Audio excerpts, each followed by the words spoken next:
Good morning. कैसे हैं आप सब? आशा करते हैं ठीक होंगे। देखिए, कल 8 क्लास का जो सूत्र लिखाए थे वही हम आज पढ़ाने वाले फिर से, ठीक है।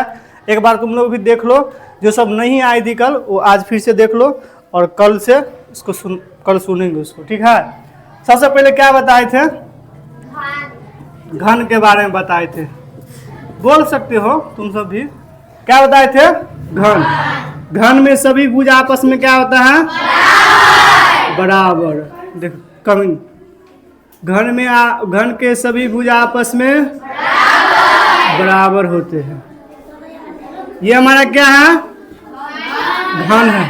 देखो मुंह बंद करो। घन में लंबाई, चौड़ाई और ऊंचाई आपस में क्या होते हैं?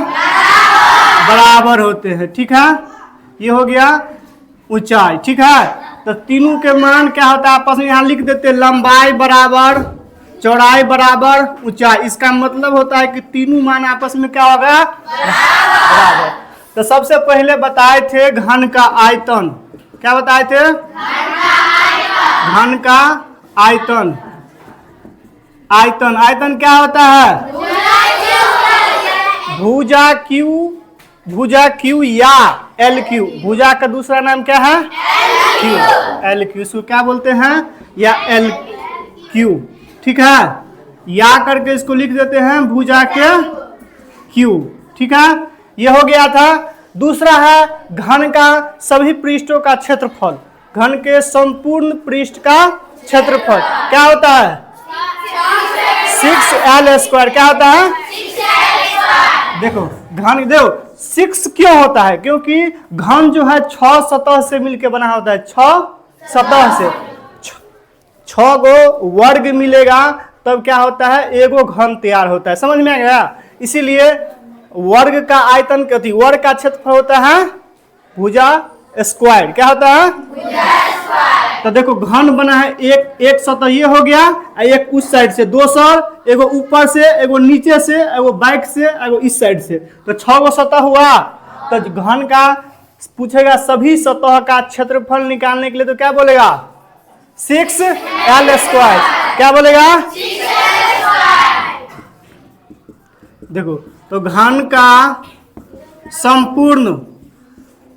संपूर्ण पृष्ठ का क्षेत्रफल क्या होता है? 6L², यानी कि 6 भुजा स्क्वायर। आया समझ में? दूसरा है, इससे अगला है घन का विकर्ण। क्या है? विकर्ण। समझ में आया? इस कोण से लेके और इस नीचे वाले कोण तक जाएंगे, इसी को क्या बोलते हैं? विकर्ण। आया समझ में? तो घन का विकर्ण क्या होता है? √3 गुने भुजा, ठीक है। अब देखो तुमको इसमें और पूछेगा घन में कितने सतह होते हैं? घन में सतहों की संख्या कितना? 6। रे मुंह बंद करो। घन में किनारों की संख्या कितना? 12। और घन में कोण की संख्या देखो, कोण क्या गो? 1 2 3 4 5 6 7 और क्या गो? घन में कोणों की संख्या कितना? 8। आया समझ में? देखो हमारा घन कंप्लीट हो गया। अरे क्या लिख रही है तू इधर? बोर्ड पर देखो ना, 7वां 8वां वाला का है ये। घन हो गया। जस्ट ऐसा ही सेम क्या होता है? घनाभ होता है। क्या है? घनाभ। घनाभ में भी खाली घनाभ में लंबाई, चौड़ाई और ऊंचाई आपस में बराबर नहीं होती है। तो देखो ये है घनाभ का फिगर। देखो फिगर कैसे पाड़ते हैं।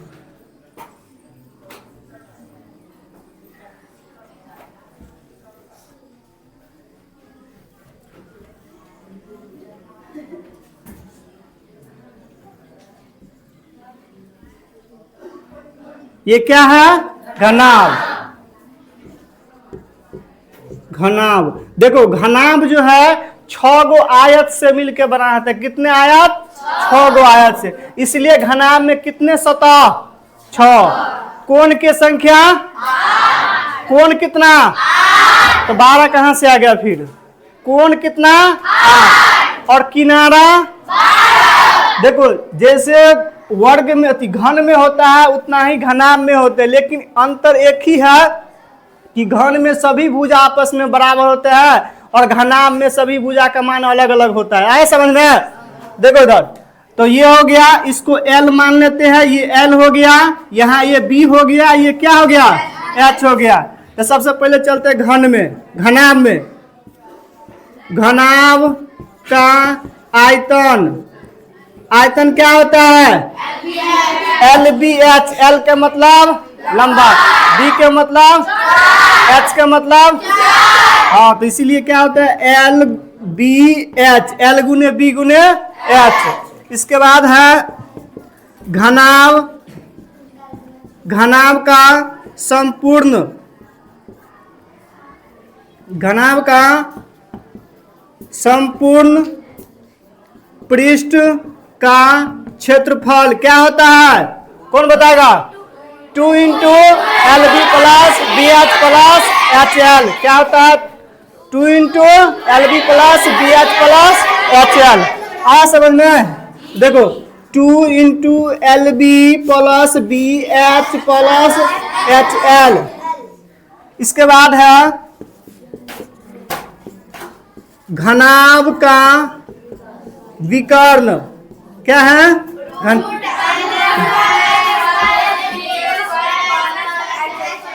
देखो घनाभ का विकर्ण होता है रूट अंडर L स्क्वायर जोड़ B स्क्वायर जोड़ H स्क्वायर। आए समझ में? तो देखो, और घनाभ में और घन में कोण की संख्या, किनारा की संख्या और मतलब सतह की संख्या वो भी पूछेगा, तो सब में जैसे घन में याद किया वैसे घनाभ में भी याद कर लेना। ठीक है? दोनों ठीक है? ये लिखा दे, इसके नीचे लिखिए देते हैं।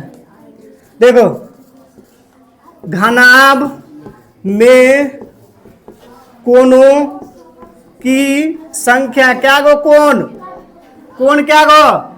8 गो। अगला है घनाभ में किनारे की संख्या, किनारा क्या गो? 12 गो। और घनाभ में सतह, सतह की संख्या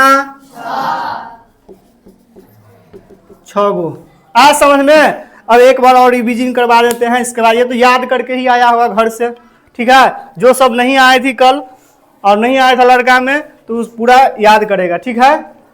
देखो एक बार और चलते हैं, घन से पहले स्टार्ट करते हैं। घन में सतह की संख्या, मतलब कुछ भी बोल देते हो ना। घन में सतह की संख्या, किनारा, कोण 8। इसके बाद घन में, घन हो गया, घन के आयतन, घन के आयतन भुजा क्यूब। घन के संपूर्ण पृष्ठ का क्षेत्रफल 6L स्क्वायर। घन के मतलब विकर्ण क्या होता है? √3 गुने भुजा। और इसके बाद है घनाभ में चलते हैं। घनाभ के सभी सतह मतलब घनाभ के संपूर्ण पृष्ठ का क्षेत्रफल 2 into LB plus BH plus HL। और घनाभ के आयतन BH, घनाभ के विकर्ण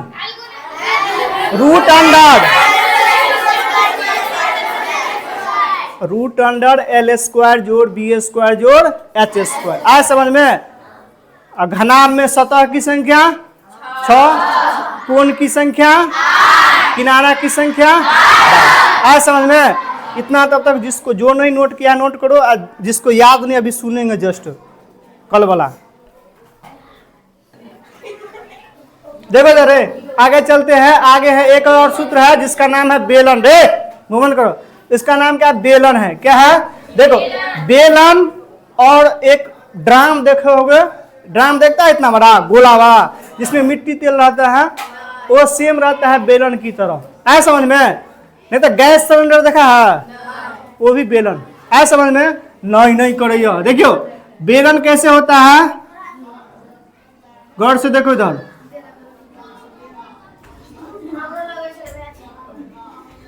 ये हो गया। गौर से देखोगे तो नीचे में और ऊपर में दुगो वृत्त रहता है। गौर से देखो ऊपर भी एगो वृत्त, एगो वृत्त यहाँ, तो दोनों मिला के दोगो वृत्त हो गया। आया समझ में? देखो गौर से देखोगे तो ये वृत्त है, वृत्त में यहाँ से यहाँ तक की दूरी को क्या कहा जाता है रे? वृत्त में यहाँ से केंद्र से लेके और परिधि तक की दूरी को क्या कहा जाता है? त्रिज्या। तो इसी प्रकार से इसमें एक बीच में केंद्र होता है, यहाँ से लेके यहाँ तक की दूरी रहता है, इसको क्या कहते हैं? त्रिज्या को आर से लिखते हैं। आया समझ में? त्रिज्या, ठीक है। और ये हो गया यहाँ से एक, यहाँ देखो ऊपर में जितना है नीचे में भी, ऊपर और नीचे दोनों जगह सेम रहेगा। समझ में आ गया? देखो इधर ये भी क्या है? त्रिज्या। और इसको क्या बोलते हैं? एच। एच मतलब ऊंचाई। गौर से देखोगे तो बेलन में दुगो वृत्त, एगो नीचे वृत्त रहता है, एगो ऊपर। क्या बात कर रहा है? क्या उधर देख रहा है? एगो नीचा, एगो ऊपर। आया समझ में? बीच से दूरी जो रहता है, मतलब केंद्र से लेके और यहाँ काट तक दूरी जो रहता है, कोना तक, उसको आर बोलते हैं, त्रिज्या बोलते हैं उसको। यहाँ से लेके ऊंचाई जितना टाका होगा, सिलेंडर जितना ऊंचा रहेगा उसको ऊंचाई बोलते हैं।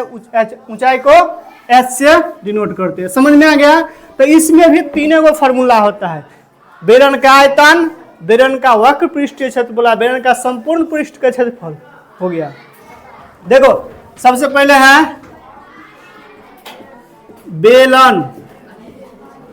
बेलन का आयतन, बेलन का आयतन क्या होता है?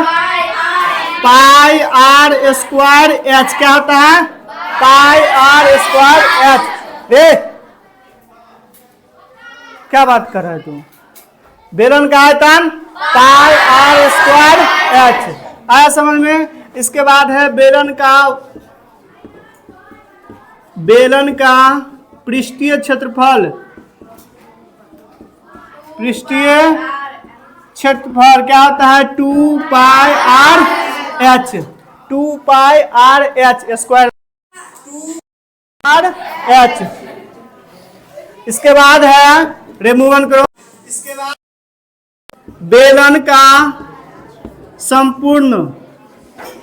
संपूर्ण पृष्ठ का क्षेत्रफल 2 pi r into r plus h. देखो 2 pi r into r plus, यही तीन गो फॉर्मूला है जो तुमको याद रखना पड़ेगा। एक और चीज नोट करके लिख लो, पाई का मान जो होता है 22 बटा या 3.14 होता है। ये दूगो मान जो है पाई का तुमको याद रखना पड़ेगा। पाई का मान कितना होता है? 7 या 3.14।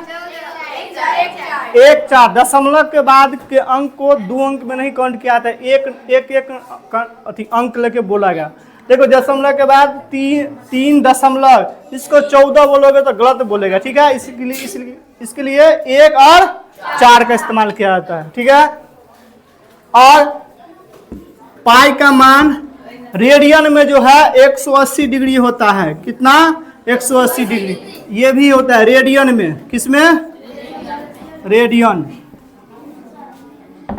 ठीक है। याद हुआ? एक बार और देखो गौर से, बोर्ड पे देखो रे, मुड़ी उठाओ सब आदमी, मुड़ी उठाओ, बोर्ड पे देखो।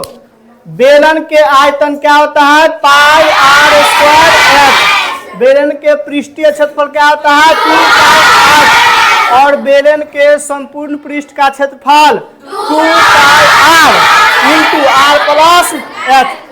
2 pi r into r plus h. आया समझ में? ये तुम्हारा बेलन है। देखो 2 चैप्टर 8वां वाला गौर से सुन लो। 2 चैप्टर 14 के बी सूत्र कंप्लीट हो गया है। ये चैप्टर कल से चलेगा, ठीक है। आज हम, हाँ कल तो टेस्ट का है तो परसों से चलेगा, ठीक है।